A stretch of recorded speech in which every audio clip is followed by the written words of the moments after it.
चारों ओर गहरा अंधेरा छाया हुआ था। दूर दूर तक कोई भी नजर नहीं आ रहा था। दूर कहीं कुत्तों के रोने की आवाज आ रही थी। ऐसी गहरी अंधेरी रात में उस सुनसान सड़क पर पुनीत अपने भाई को रोकने के लिए उसके पीछे पीछे भाग रहा था। भैया रुक जाओ भैया, भैया ऐसे भागते हुए कहाँ जा रहे हो? रुक जाओ प्लीज। पुनीत आवाज दे रहा था, मगर उसका भाई उसकी बात को सुने बिना लगातार यंत्रवत भाग रहा था, मानो कोई उसे अपने इशारों पर चला रहा हो। वो भागते हुए एक मल्टी स्टोरी बिल्डिंग पर चढ़ गया जिसका काम अधूरा पड़ा हुआ था। पुनीत भी हांफता हुआ उसके पीछे भाग रहा था। मल्टी स्टोरी बिल्डिंग के टेरेस पर चढ़कर पुनीत का भाई वहां से कूद गया। जैसे ही वो कूदा, पुनीत की आंखें लाल होकर चमकने लगी और उसके चेहरे पर रहस्यमयी मुस्कुराहट आ गई। उसका भाई जमीन पर गिरकर मर गया। चारों तरफ खून ही खून फैला हुआ था। पुनीत नीचे आकर उसका बहता हुआ खून हाथों से समेट कर पीने लगा। तभी अचानक उसकी माँ उसे आवाज देने लगी, पुनीत उठ जा बेटा पुनीत। माँ की आवाज सुनकर पुनीत पीछे मुड़कर देखने लगा। बेटा कब से आवाज दे रही हूँ, सुन तो सही। देर रात के 3 बज रहे हैं मगर अभी तक तुम्हारा भाई नहीं आया है। उसका फोन भी नहीं लग रहा है। मुझे चिंता हो रही है। उसके किसी दोस्त का नंबर है क्या तेरे पास? माँ की आवाज सुनकर पुनीत घबरा कर उठ गया। माँ ये क्या कह रही हो? भाई सच में नहीं आया क्या? हाँ बेटा सच कह रही हूँ, मुझे बड़ी फिक्र हो रही है। माँ की बात सुनकर पुनीत पूरी तरह से पसीना पसीना हो गया। माँ मैंने सपने में देखा कि भाई ने आत्महत्या कर ली है। पुनीत की ये बात सुनकर उसकी माँ अपनी जगह पर खड़ी हुई और पुनीत के गाल पर एक चांटा लगाते हुए बोली, होश में तो है तू? ये क्या बोल रहा है? सारा दिन ऊल जलूल पिक्चरें देखते रहते हो, उसी की तरह बातें करने लगे हो। माँ मुझे भाई की फिक्र हो रही है, मैं उसके दोस्तों को फोन लगाकर देखता हूँ। कहते हुए पुनीत अपने भाई के दोस्तों को फोन लगाने लगा, मगर किसी को भी पुनीत के बारे में कोई खबर नहीं थी, ना ही उसका फोन लग रहा था। तभी पुनीत की माँ के फोन पर किसी का फोन आया। माँ ने जैसे ही फोन उठाया, दूसरी साइड से पुनीत के भाई के मरने की खबर आई थी। उसकी माँ खबर सुनकर वहीं जमीन पर बैठ गई। पुनीत ने बात करने के लिए उसका फोन लिया और फिर अपनी माँ के साथ कार से शहर के बाहर अधूरी पड़ी कंस्ट्रक्शन साइट पर आ गया। ये वही जगह थी जो पुनीत ने सपने में देखी थी। अपने सपने से डरकर पुनीत थर थर कांपने लगा। उसकी माँ ने उसका हाथ पकड़ा और दोनों उस ओर जाने लगे जहाँ पर लोगों की भीड़ लगी हुई थी। कुछ पुलिस वाले और एम्बुलेंस खड़ी थी। वहां का नजारा देख उसकी माँ को चक्कर आने लगे। पुनीत ने उन्हें पकड़कर संभाला। तभी सामने से 2 वार्ड बॉय स्ट्रक्चर पर उसके भाई की लाश को लेकर जा रहे थे। ये नजारा देख अब पुनीत के भी आंसू बहने लगे। पुनीत अपने सपने के बारे में किसी को भी नहीं बता सकता था, मगर अपने भाई की मौत का दोषी वो खुद को मानने लगा था। अपने भाई की मौत के कुछ समय के बाद वो रात को जब सो रहा था, बाहर तेज हवाएं चलने लगी। कमरे की लाइट बंद चालू हो रही थी और एक काला साया उसकी खिड़की पर मंडराने लगा। जैसे कि वो काला साया खिड़की से कमरे के भीतर आया, पुनीत को नींद में ही बेचैनी होने लगी। वो अचानक ही चीख कर उठ गया। जैसे ही वो चीखा, वो काला साया वहां से चला गया। उसकी चीख सुनकर उसकी माँ कमरे में आई तो पुनीत की हालत देखकर वो घबरा गई। पुनीत का पूरा चेहरा सफेद था और आंखें एकदम लाल। अपने एक बेटी को खोने के बाद वे पुनीत को लेकर ज्यादा पॉजेसिव हो गई थी। उन्होंने पुनीत को पानी पिलाया और वहीं उसके पास बैठकर उसे सुनाने लगी। कुछ देर के बाद वहीं पर बैठे बैठे उनको भी नींद लग गई थी। वो काला साया फिर उस कमरे में दाखिल हुआ। वैसे ही पुनीत को एक स्वप्न नजर आने लगा। पुनीत और उसका पालतू कुत्ता दोनों सड़क पर टहल रहे थे। अचानक ही एक काली बिल्ली उस कुत्ते के सामने आई और उसे देखकर तेजी से गुस्सा करने लगी और उसे नोचने लगी। वैसे तो पुनीत का पालतू कुत्ता बहुत ही शांत था, मगर बिल्ली को अपने सामने गुस्सा करते देख कुत्ते को भी गुस्सा आ गया और वो एक झटके से अपना बेल्ट पुनीत के हाथ से छुड़ाकर उस बिल्ली के पीछे भागने लगा। पुनीत भी अपने कुत्ते को पकड़ने के लिए उसके पीछे पीछे भागने लगा, मगर अचानक तभी सड़क पर कहीं से ढेर सारी कार आ गई और पुनीत उस पूरे ट्रैफिक में फंसकर रह गया। उसका कुत्ता उस काली बिल्ली का पीछा करते हुए उसकी नजरों से दूर हो चुका था। वो जैसे तैसे गाड़ियों के बीच से निकलकर उसकी ओर जाने लगा। तभी अचानक उसकी आंखों के सामने एक रॉन्ग साइड से आती हुई कार ने उसके कुत्ते को पूरी तरह से कुचल दिया। अपने प्यारे कुत्ते का ये हश्र देखकर पुनीत रोने लगा। वो बिल्ली धीरे धीरे चलते हुए पुनीत के पास आई और अपने पंजे उसके पैर पर मारने लगी। उस बिल्ली को देखकर पुनीत को गुस्सा आया और उसने उसे उठाकर दूर फेंक दिया। जैसे ही पुनीत ने उसे फेंका, वो बिल्ली धुआं बनकर हवा में गायब हो गई। पुनीत घबराकर उठ गया और तुरंत अपने कमरे से बाहर निकलकर बगीचे में अपने कुत्ते को ढूंढने लगा, मगर वो कहीं भी नजर नहीं आ रहा था। वो उसे ढूंढने के लिए सड़क पर आ गया। कुछ देर चलने के बाद ही उसे सड़क किनारे अपना कुत्ता मरा हुआ मिला। अब पुनीत को अपने ही सपनों से डर लग रहा था। ऐसे कैसे उसके अपनों की मौत उसे सपने में नजर आ रही थी। अगली सुबह जब उस अपनी माँ को अपने सपने के बारे में बताया तो उसकी माँ बोली, बेटा, शायद अपने भाई की मौत का तुझे ज्यादा ही अफसोस हो रहा है। इतना मत सोच, ये सब एक इत्तेफाक भी हो सकता है। नहीं माँ, भाई की मौत के बाद तो मुझे लगा था शायद इत्तेफाक होगा, मगर ये इत्तेफाक नहीं बल्कि हकीकत है। मुझे इस तरह के सपने क्यों आ रहे हैं माँ?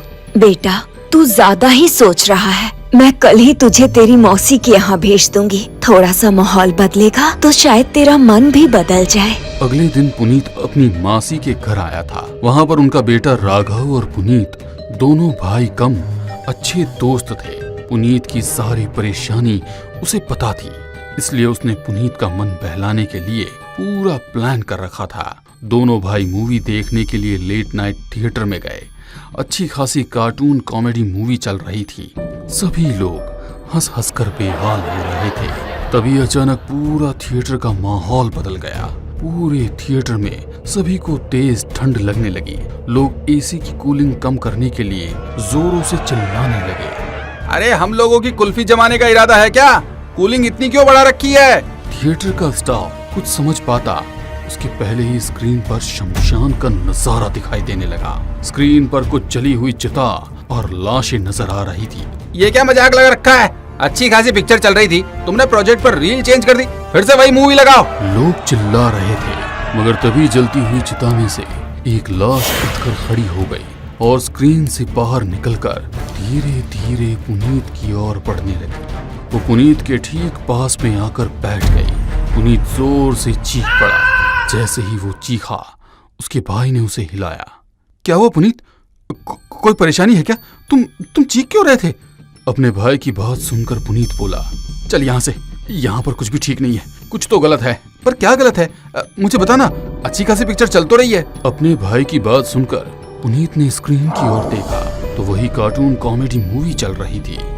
अरे अभी थोड़ी देर पहले तो यहाँ पर शमशान का नजारा था और वहाँ से एक लाश उठकर मेरे बगल में आकर बैठ गई। कहते हुए उसने जैसे ही अपने बगल वाली सीट पर देखा तो वहाँ पर एक छोटा सा बच्चा बैठा था जो पुनीत को देखकर मुस्कुरा रहा था। उसकी आंखें सुर्ख लाल थी और चेहरे पर रहस्यमय हंसी। क्या आप लाश से डर गए? बोलकर बच्चा जोर जोर से हंसने लगा और अचानक हवा में गायब हो गया।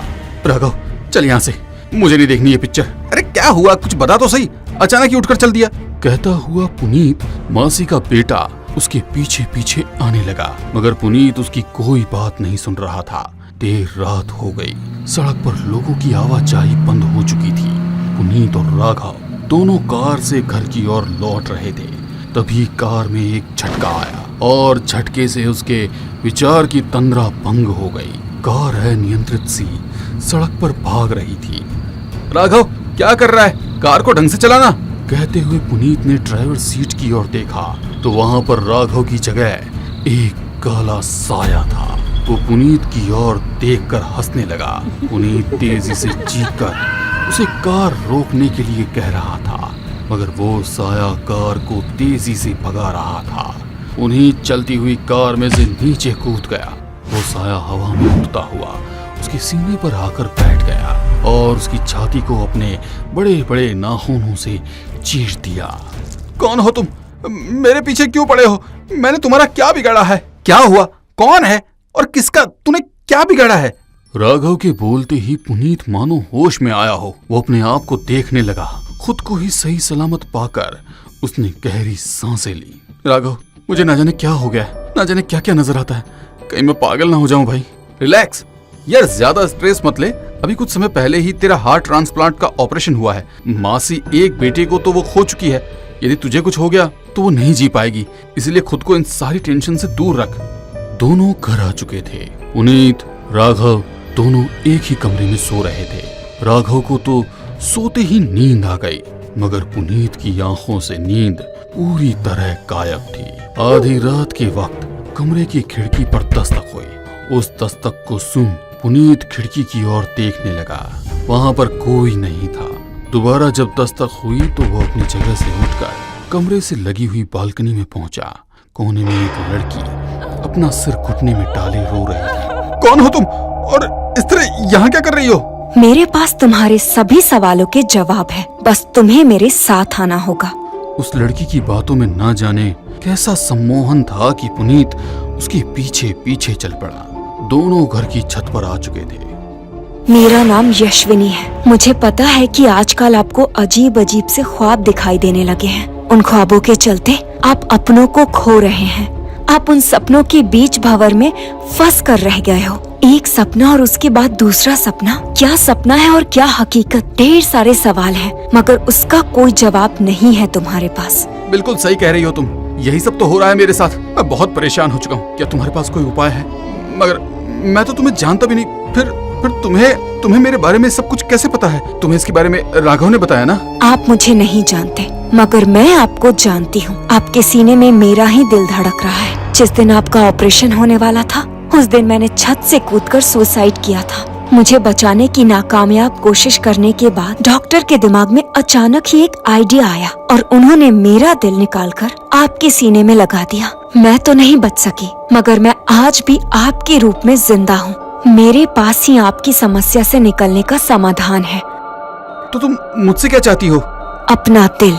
मुझे अपना दिल वापस चाहिए। उसकी बात सुनकर पुनीत हैरानी से उसकी ओर देखने लगा और डर के कारण पीछे हट गया। जब तक तुम जिंदा हो, मेरी आत्मा को मुक्ति नहीं मिलेगी और मैं तुम्हारे सपनों के जरिए तुम्हारे अपनों को तुमसे दूर करती रहूंगी।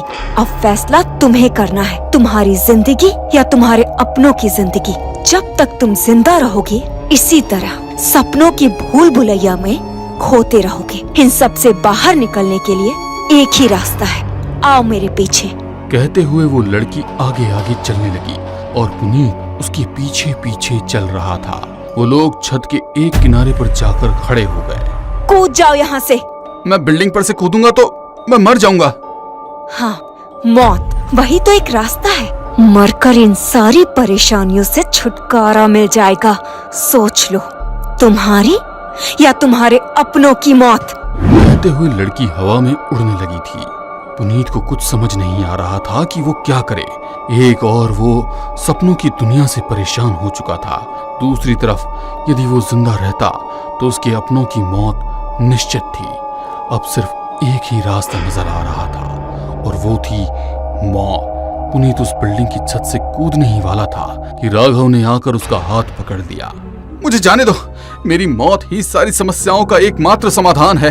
जिसका दिल मेरे सीने में धड़क रहा है, वो मुझे जिंदा नहीं रहने देगी। राघव ने पुनीत की एक भी बात नहीं सुनी और उसे अपने साथ लेकर नीचे आ गया। अगली सुबह जब घर के लोगों को पुनीत ने रात की सारी बात बताई तो उन लोगों ने उस लड़की की मुक्ति के लिए पूजा की और उस लड़की की आत्मा को शांति मिल गई। उसके बाद पुनीत को कभी भी पूरे सपने नहीं आए।